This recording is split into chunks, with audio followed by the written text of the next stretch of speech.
Hi guys, karibuni kwenye Rugby Nare. Leo tunaangalia round 8 of the Kenya Cup. There are still chances for teams to make it to the playoffs, especially because we know the top 3 teams, they are through to the playoffs, but these other teams up IV from 4, 5, 6, mostly from 5, 6, 7, all the way to even we can go as far as 10th place. They have an opportunity to break it into the playoffs, because most of them have won 2 games from position 6 to position 10. They all have 2 wins. So with the remaining matches, there is an opportunity for them to make it into the playoffs, and you know, from the playoffs we start afresh. So now for the first match we are looking at for this weekend's Kenya Cup matches, we have Oilers being at home playing Impala. Oilers, the last time they played walicheza na Nondis at home. This was one of the biggest matches that we watched that weekend. Now Oilers pulled it off despite the fact that they faced a huge challenge in Nondis, 34-25. That was a good outing for Nondis, which leaves most people saying that kama ingekuwa the game was played at Ngong race course, the home of Nondis, probably the results would have been the other way around, you know.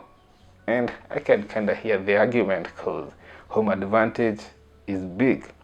Now Oilers at home versus Impala, I think Oilers has what it takes to beat Impala at home. At home, Oilers are still undefeated, even in the league. Bado, they are 7 out of 7, and this might be 8 out of 8. Wako number 3, and they are tied at the points, 35. They have gotten all bonus points for all the matches they have played, and points difference ndio peke yake imewaeka number 3.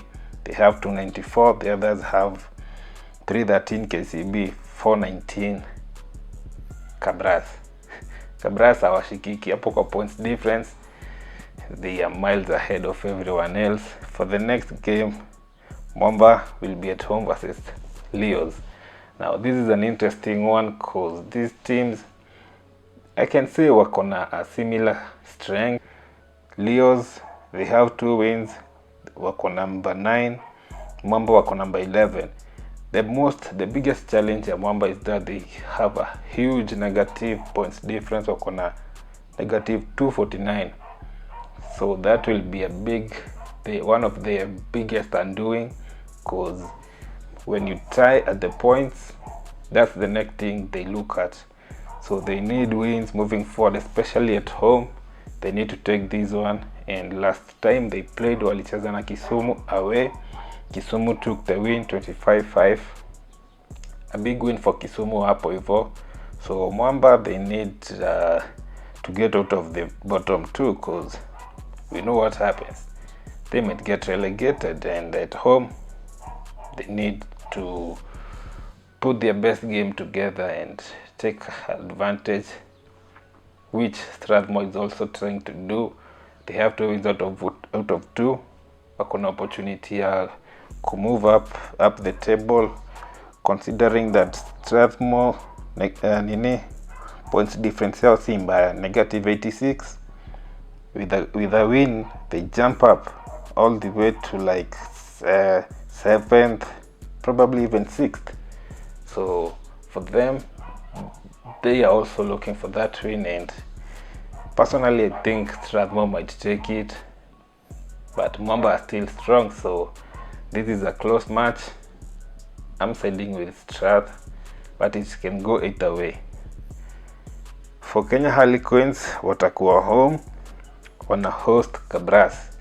Now these 2 teams played last weekend in the Enterprise Cup, and it wasn't a bad result for Queens. Cabras won the game, but still Queens played well. They got a feel for how Cabras is playing, so I expect them to utilize that experience, that exposure they got and that interaction, waitumie kwa hii game yao.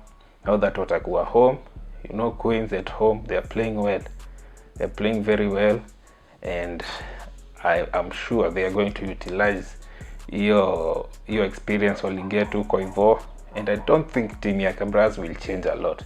I think it will be very much the same squad they will bring to RFU. So this is one of the I think this is the biggest game this weekend, and I'm looking forward.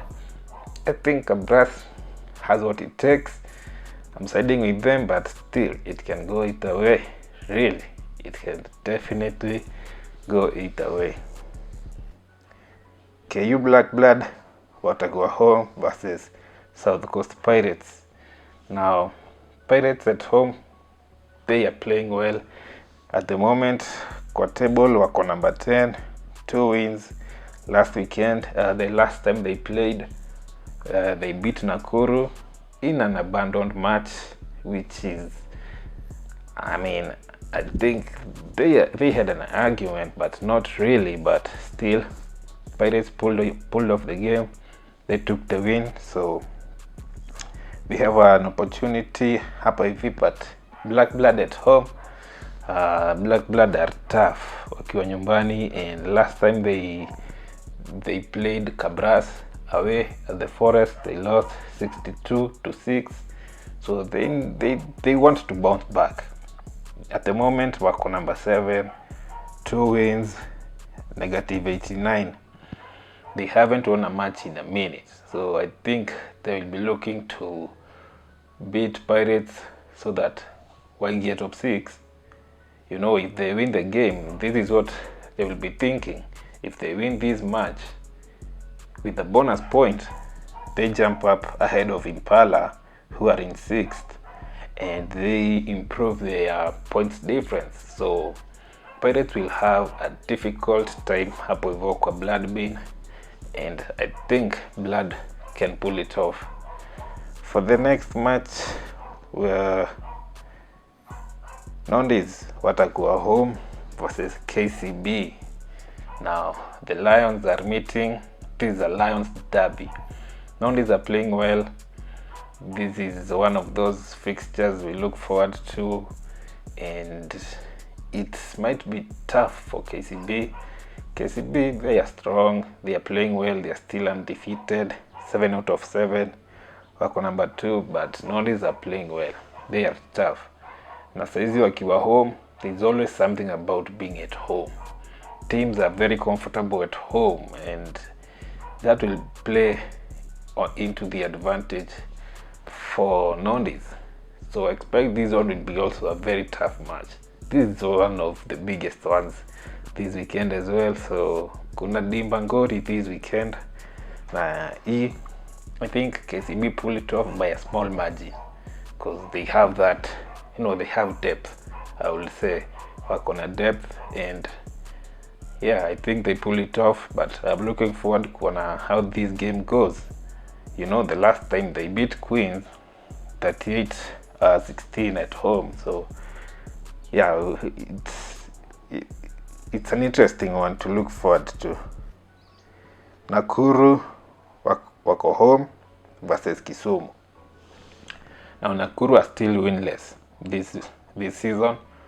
They are the only team who have not got a win this season. They have 7 losses, but point difference yao si mbaya, -171. And last weekend, as I said, they abandoned their match against Pirates.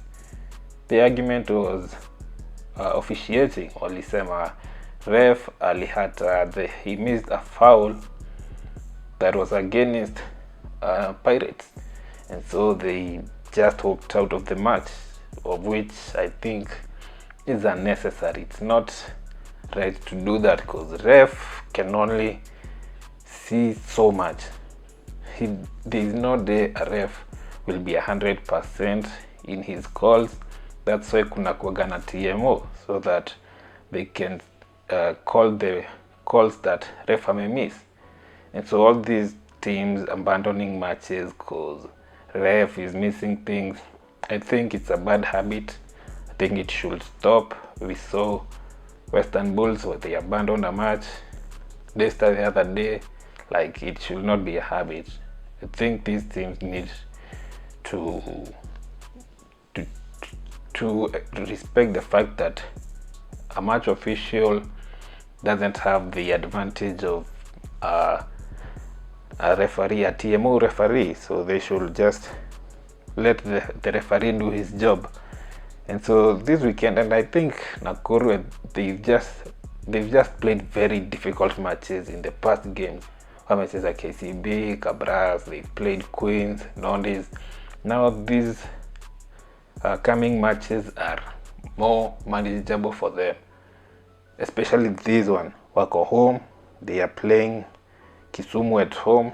This is an opportunity for them now to bounce back and show us what they have, because Kisumu is at the same level as them and more matches to come. So yeah, Nakuru still has an opportunity ya kutoka kwa relegation zone. Now to the championship, TUM watakuwa home versus UOE Trojans. Now TUM and UOE are the bottom two teams. TUM wako na 1 win and UOE, they don't have a win yet.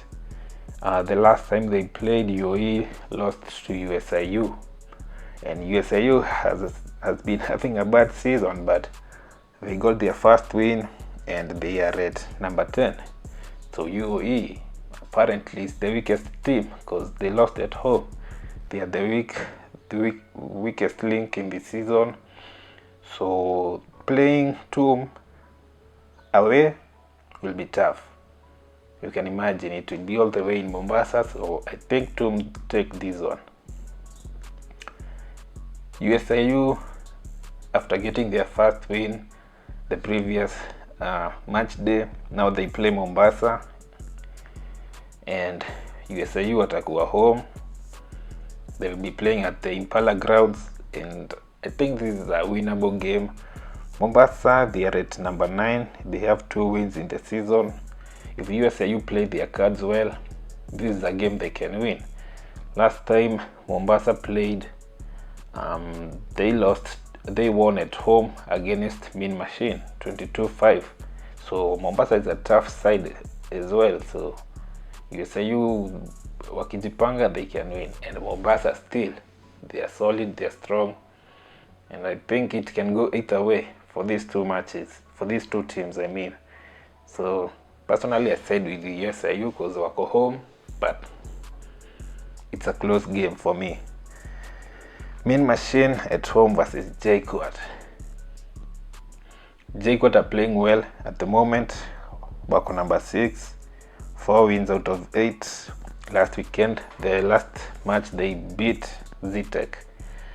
And so I think they will carry on that momentum. Kwa Mwamba Cup, still, they played Zetech again, they beat them again. And Zetech ujue they are above JKUAT in the rankings. So that shows you that JKUAT are getting into their season. They are getting a very fine, they're in a good place at the moment. And this match, I think they can beat Mean Machine. Hata kama Machine wako home, it's not that it's a very big distance from JKUAT, so I think JKUAT can pull it off. But Mean Machine still, they have an opportunity. Currently wako number Mean Machine are at number 7 with 3 wins. They're playing well. They can also pull it off. It's a close game. Personally, I said with JKUAT. Zetech watakuwa home versus Western Bulls. Zetech, they need to bounce back after the drubbing from JKUAT. JKUAT wamewazoea. They beat them back to back, so they need to bounce back. And their season is good, but they need to add some wins. Currently wako number 4. They need something to build on and give them some momentum ya kusonga mbele. I think they beat Western Bulls at home. Kwea wako home versus Daystar Falcons. This is a tough one for both teams. Kwea wako number 2, Daystar wako number 3. Daystar have 7 out of 8. Kwea are 8 out of 8 at the moment. Now, it's a close one, of course, because they are both playing well. They are at the top, and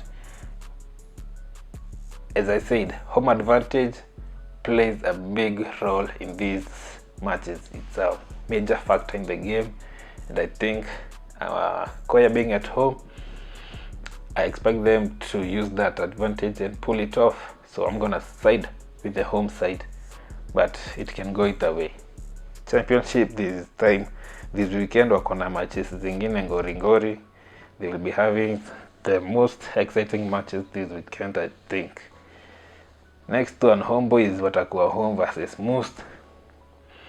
Homeboys last weekend, the previous weekend, they played Daystar. Daystar were at home 22-20 for Homeboys, so you can see they're playing well even against top competition. I mean, Homeboys is a top side. They were relegated from Kenya Cup. They are expected to be performing at that level, and they are showing us that they have that strength, they have that ability. Na ukiangalia kwa table wako number 5, so if they stick in there in the top 6 and get to the playoffs, they can play their cards right and break through back to the Kenya Cup. Now, playing Moose ndio wako number 1 kwa table, 8 out of 8 wins, 38 points. Yeah, Moose are basically the strongest side saizi kwa championship, and Homeboys being at home, I expect them to give us a proper match over here. The game itakuwa hapo Monks pia, it will be at the Catholic Monks. Watakuwa na double header hapo hivyo. This will be the first match of the day hapo Kwea, and I think Homeboys pull it off. Well, let me be honest, I think Moose will be stronger than Homeboys kidogo. I mean, Homeboys are playing well. With the performance they did against Daystar, I expect them to bring it over here, and I expect a good showcase from them. But Moose are tough. As I said, this weekend championship ndio kuna maneno, huko ndio ngori yote iko, so I think it will be an exciting match hapo hivyo, but I side with Moose by a small margin. And Homeboys can also surprise us and beat the strongest side huko championship, but still I think, yeah, that's my opinion. So tell me about your predictions. What do you think about these matches, the Kenya Cup Championship? Give me your predictions hapa hivi. Like this video, subscribe if you have not, and I will see you on the next one.